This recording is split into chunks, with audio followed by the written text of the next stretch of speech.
రంగారెడ్డి జిల్లా ఇబ్రహీంపట్నం అంబేద్కర్ చౌరస్తాలో మాజీ ప్రధాని డాక్టర్ మన్మోహన్ సింగ్ చిత్రపటానికి కాంగ్రెస్ పార్టీ శ్రేణులు ఘన నివాళులర్పించారు. ఈ సందర్భంగా ఆర్థికవేత్త, దేశంలో 2 సార్లు ప్రధానమంత్రిగా చేసి అభివృద్ధి పదంలో దేశాన్ని నడిపించిన బహుముఖ ప్రజ్ఞాశాలి ఆర్థిక పితామహుడు మన్మోహన్ సింగ్ అని కాంగ్రెస్ పార్టీ నేతలు ఆయన సేవలు గుర్తు చేసుకుని కొనియాడారు. ఆయన మరణం దేశానికి తీరని లోటని, ఆయన ఆత్మకు శాంతి చేకూరాలని కాంగ్రెస్ పార్టీ నాయకులు ప్రార్థించారు.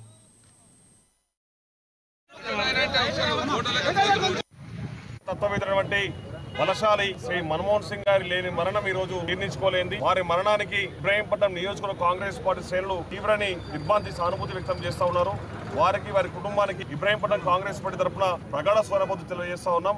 ఈ రోజు ప్రపంచంలోనే అతి పెద్ద ఎకానమీ అయిన భారతదేశానికి ఒక ఎకానమీ రిఫార్మ్ తీసుకొచ్చిన మన్మోహన్ సింగ్ గారి రోజు నివాళులు అర్పించడం జరిగింది. ఆయన చావు ఎప్పటికీ కూడా మనకు తీరని లోటు భారతదేశానికి, కాంగ్రెస్ పార్టీకి. అదే కాకుండా ఈ రోజు తెలంగాణ రాష్ట్ర ఏర్పాటు కూడా చాలా కీలకంగా వ్యవహరించిన మన్మోహన్ సింగ్ గారు ఈ రోజు మన మధ్యలో లేనందుకు మనం చాలా చింతిస్తున్నాం. దానికి ఈ రోజు నివాళులు అర్పించి ఆయనకి గౌరవాలని